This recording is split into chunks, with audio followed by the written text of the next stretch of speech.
Hey guys, welcome to another video. I am Ben, and today I'm going to be talking about Battlefield 4 and Medal of Honor and that sort of stuff, and Armoured Kill. So, as everyone pretty much knows, that the new trailer for Armoured Kill has just been released. I mean, that looked amazing. All the different maps and all the different vehicles and stuff. Hopefully by that time I'll have my gaming PC, so I'll be able to have 64-man games and everything like that. So that'll be epic. But going into Medal of Honor, they've actually, the beta you can get for Battlefield 4 through pre-ordering Medal of Honor, and this has sort of caused a bit of stigma towards it because they are pretty different games. I mean, they're both done by EA. They both got Frostbite 2. They will both have Frostbite 2. But they are pretty different games. I mean, as far as I'm aware, the old Medal of Honor had no vehicles in it. It was a much more COD, Call of Duty orientated game with kill streaks and all this kind of stuff. Well, it's not actually called a kill streak, but it was much like a kill streak. No one's going to ignore that fact. But people are starting to... they've done this as a marketing ploy, obviously. Because people who are on the edge about pre-ordering Medal of Honor will now probably pre-order it because they are so in love with Battlefield and they want to get the Battlefield 4 beta. But in all honesty, they're probably going to release the beta for everyone. But the fact of the matter is, they're probably just going to give Medal of Honor pre-orderers to 24 hours. More, I don't know, 24 hours a preview sort of thing, I don't know, until everyone has access. But in honesty, I bought into premium for Battlefield 3, and it seems like they've already sold it off pretty much, because on the end of the Armoured Kill DLC trailer, they said pre-order. They gave the slogan of pre-order Medal of Honor and get the Battlefield 4 beta. But this is sort of selling out that game, and they're sort of undermining their own the Battlefield 3 at the moment. So it's making you wonder, oh, we've already paid for premium. That's money in our pockets. I'm talking in the regard from EA. So we can start developing the new game now, and sort of just put the other DLCs on the back burner, sort of thing. So we know that Armoured Kill is going to be epic, pretty much. But the whole fact is that Endgame and Aftermath, they might be putting them on the afterburner, and they might not be as good as we were hoping, simply because they've got the dosh now. They want to actually get into production for Battlefield 4.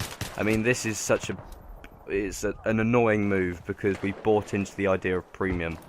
And in all honesty, I think that if you bought premium, you should have the exact same rights as the people who are pre-ordering Medal of Honor. You should be able to have access to the beta early or exclusively, because we've bought into the Battlefield series.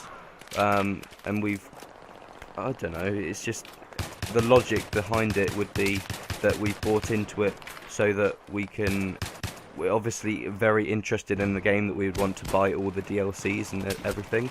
So why shouldn't we get the exclusive sneak peek of the beta for the next game, and then hopefully try and get us to get into that series? But to be honest with you, I'm going to be buying Battle of Honor 4 regardless. I'm probably going to be buying am going to be buying Medal of Honor, but the reason I am not pre-ordering it at the moment is because in a month's time, when my results for my GCSEs come out, I should have a bit of extra money, and I'm going to start building my own gaming PC. I'm guessing it's going to be about £1,000, but I'm looking forward to it. The parts that I'm looking at the moment are the i7 processor with 3.5 gigahertz. And Asus motherboard, and 16 gig of RAM I'm looking for, 750 watts of power supply. I'll go over that in a different video, but this is all about Battlefield 4.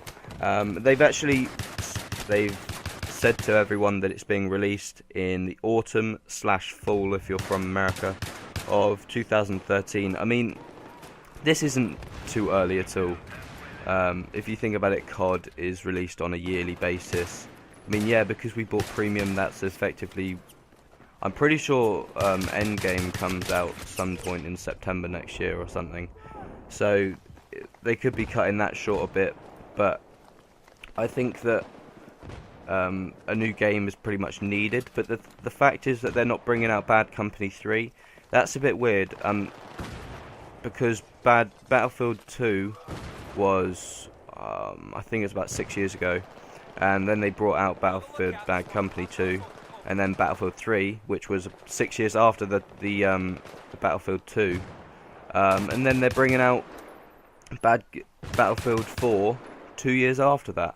I mean, why wouldn't they be doing Battlefield Bad Company 3? We don't know, but I'm guessing that they're going to be working on that, just like Battlefield 3 was a huge new development sort of thing with Frostbite 2, and that changed the game forever because of the destruction and everything like that. I'm guessing that's what they're going to be doing with Battlefield Bad Company 3, because everyone loved Bad Company 2 even. So they might be trying to get you really hyped up for it, and really excited for it, and then it's going to be this amazing new engine or something, Frostbite 3 for example, I don't know, but it's going to be on the new consoles anyway. It's going to be on the PS4 and the Xbox 720, so that's going to be pretty awesome. But in my mind, EA are blackmailing, because Battlefield and Medal of Honor are very different games. I mean, you shouldn't be giving access to a beta for a frontline game like that's very similar to COD. You shouldn't be giving the beta for another game that's very different, vehicle orientated and everything like that. I just don't see the logic behind it. But from Battlefield 4, I want to see pretty much vehicles, and more vehicles. I'm a very jet and heli orientated person. That's one of the reasons why I love the game itself. And in Battlefield 4, I want to continue that. I want to have huge maps with loads of players and loads of vehicles. And also it'd be quite nice to have Battlefield Dinos, but I'm not sure whether that is actually going to happen. That's just sort of a dream sort of thing. But Caspian Border, for example, if they brought that back and they're just having a giant T-Rex in the middle and you've got jets to take it out and stuff, and it's infantry on the ground trying to take it out, and it's just running after you in your buggy or something, that would be just amazing.